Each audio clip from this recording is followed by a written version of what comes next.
तो I think mainly हमने spacing का पार्ट कवर किया था। तो एसेंशियली स्पेसिंग जो होती है, ओके, बिटवीन टू थिंग्स, जैसे मैं यहाँ पे लिख रहा हूँ, ठीक है, एक होती है हमारी वर्ड्स के बीच में सॉर्ट ऑफ स्पेसिंग, ओके, कि कितना आप वर्ड्स, आई मीन लेटर्स के बीच में आप स्पेसिंग दे रहे हो। दूसरी बात होती है, एक सेकंड,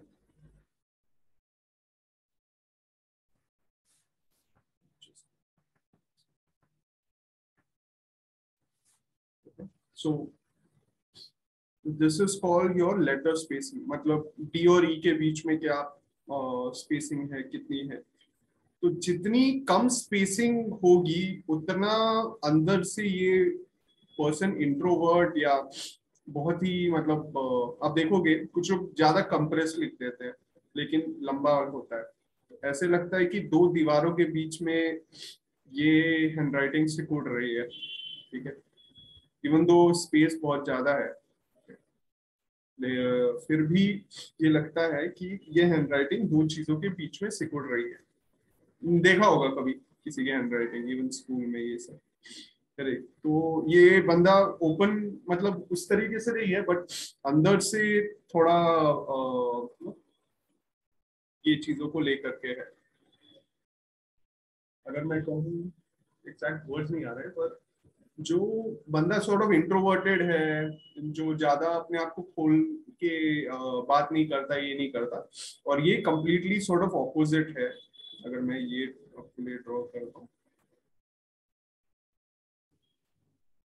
ठीक है, ये थोड़ी बड़ी राइटिंग होगी but I am giving you an example. तो इसके बीच में इतना स्पेस है कि जितना आपके वर्ड्स के बीच में सॉर्ट ऑफ स्पेस होगा, right. So this person is more, this person is sort of open and communicative sort of thing.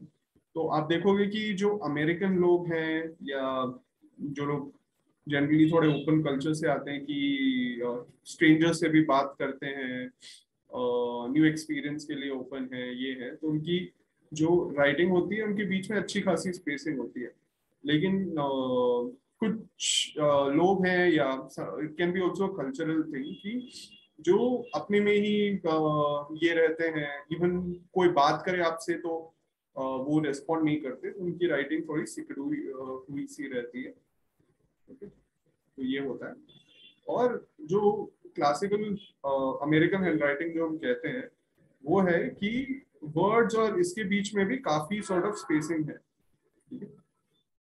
So I will just give you an example. जो अमेरिकन लोग हैं उनका राइटिंग थोड़ा सा बहुत अच्छा स्पेस देके वो लिखते हैं अपना, ठीक है। तो उनका एक पेज में बहुत कम मतलब वर्ड्स आते हैं, so it's more of communicative and ये वो करके उनकी राइटिंग में होता है, ठीक है। I hope that is clear, ठीक है। वर्ड स्पेसिंग हो गई, और फिर आई थिंक लेटर स्पेसिंग ये हो गई, वर्ड स्पेसिंग ये हो गई, और एक के ऊपर एक नीचे जो हम लिखते हैं उसको लाइन स्पेसिंग कहते हैं,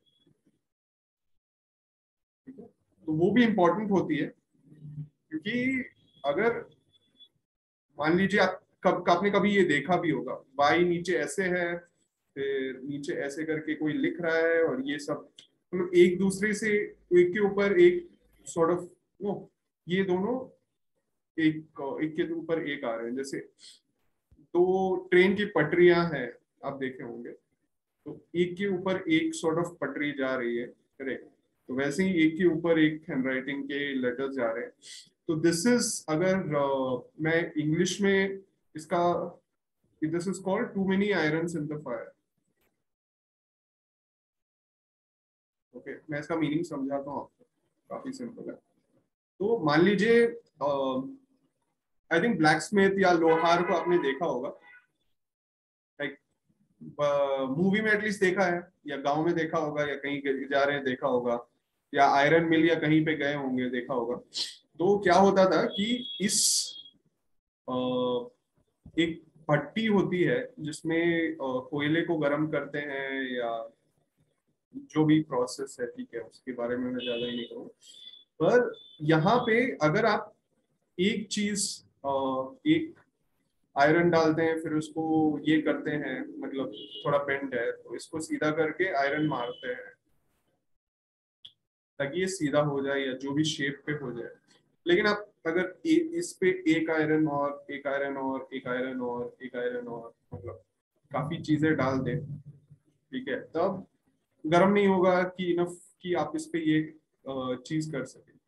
तो जो लोग, फिर मैं एक और सॉर्ट ऑफ वाइट बोर्ड देता हूँ, ठीक है,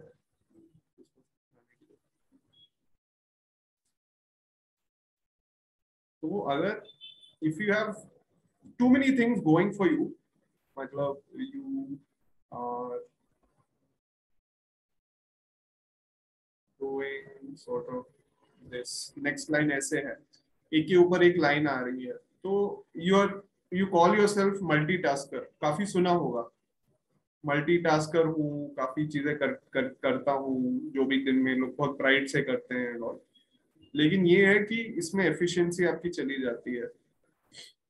जितना एक फोकस्ड पर्सन को 3 घंटे लगेंगे एक काम करने में, ठीक है, वो आप 8 घंटे लगाते हो, ठीक है, तो प्रोडक्टिविटी आप चली जाती है। मतलब कि जैसे मैं इसका एग्जांपल ले सकता हूँ, ठीक है? तो मान लो आप कुछ कंप्यूटर पे काम भी कर रहे हो, ओके, और कॉल्स भी कर रहे हो, ठीक है, फिर व्हाट्सएप भी चेक कर रहे हो, तो फिर आपको कुछ काम बाहर से जाके करना है, तो 10 चीजें एक साथ कर रहे हो, तो योर एनर्जी आप डिसिपेट कर रहे हो basically. So this is the opposite of focus.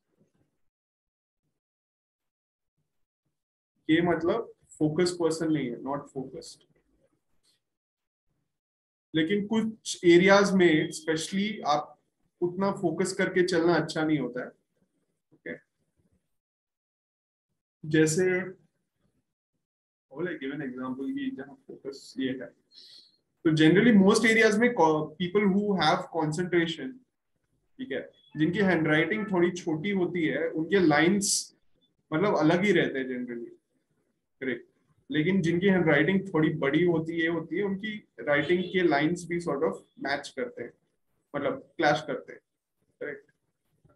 तो दिस दिस इज कंसंट्रेशन या फोकस, ठीक है, and this is sort of unfocused, okay, and all that। तो कुछ एरियाज में specially may be creative work या जो भी है, you have to do too many things at the same time, या सर्टेन थिंग्स एरियाज में, तो उसमें फोकस की नहीं, सॉर्ट ऑफ स्पॉन्टेनिटी की ज्यादा जरूरत होती है कि हाँ ठीक है, मन में किया, ये कर दिया, ये कर दिया, ये कर दिया। तो जनरली मैं कहूंगा कि दिस छोटी जो राइटिंग है इट्स बेटर, ओके। लेकिन अगर आप फॉर फॉर एग्जांपल कोई परफॉर्मर हो स्टेज पे, या कैमरा के सामने आपको कुछ करना है, ये करना है, तो then maybe once you have larger handwriting that is sort of better, specially इस चीजों को लेकर के।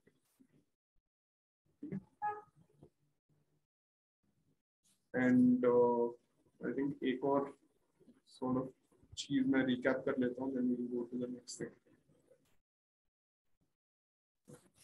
Now we come to word spacing, okay. So for example ये sort of I'm doing this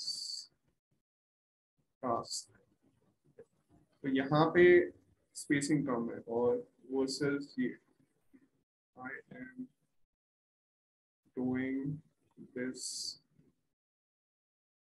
task, ठीक है। तो एक चीज हम देखते हैं, एक होता है कि कितना स्पेस है इसके बीच में, ठीक है। दूसरी चीज हम देखते हैं कि कंसिस्टेंसी क्या है, ठीक है, ये दोनों की डिस्टेंस सॉर्ट ऑफ सेम है ये तीनों की, ये कम है, ठीक है।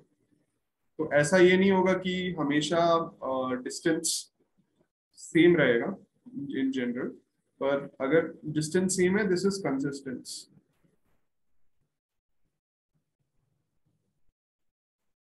और अगर ये केस में अगर ये ज्यादा है, ये कम है, ये ज्यादा है, ये कम है, तो दिस इज इनकंसिस्टेंसी। इसका भी मतलब मैं समझाता हूँ आपको।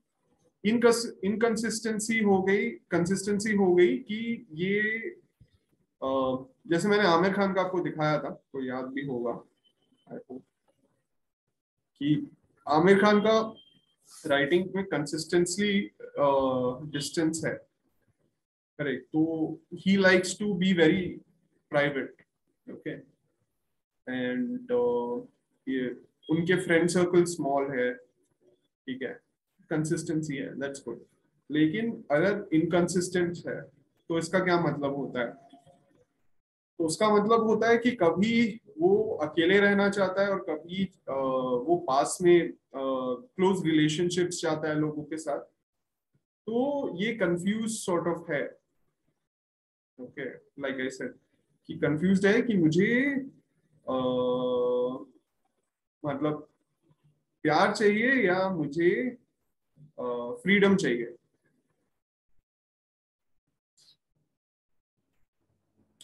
क्योंकि अगर इफ यू हैव दिस तो थोड़ी बहुत रिस्पॉन्सिबिलिटीज आपको उठानी पड़ेगी, ठीक है।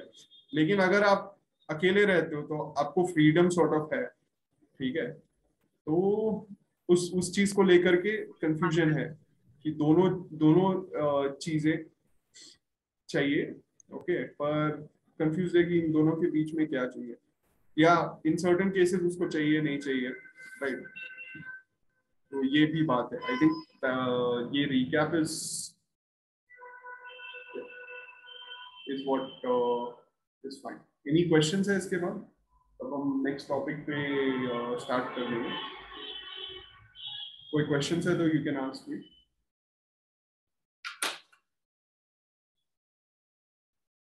आई थिंक बहुत अच्छे से मैंने एक्सप्लेन कर दिया है कि क्या है। तो मेन रिकॉल होता है कि मेन, अगर आप जस्ट इसको बहुत आसानी से समझना चाहते हैं, ठीक है, फर्स्ट इज क्लोज पीपल। जो क्लोज लिखते हैं, they they want close relationships, okay, with people, और थोड़े फेविकॉल टाइप के होते हैं, ठीक है। और दूसरा है जो फार लिखते हैं, वो होते हैं, क्या बोलते हैं, सॉर्ट ऑफ चांद की तरह, ठीक है। वो डिस्टेंस मेंटेन करके रखते हैं, ठीक है, इमोशनली। और ये तो ये एक आसान तरीका है बेसिकली समझने का कि क्लोज मतलब फेविकॉल, चिपकू टाइप के, और डिस्टेंस मतलब like earth and moon sort of distance हो गया, ये हो गया कि यू नो दिस पर्सन, लेकिन आपसे मतलब आप उनको मैसेज इजीली एक्सेप्ट, मतलब वो बात नहीं करते बहुत इजीली लोगों से, ठीक। सो श्योर, ये मैंने कवर कर दिया। तो पूछिए अगर कुछ पूछना है with regards to this.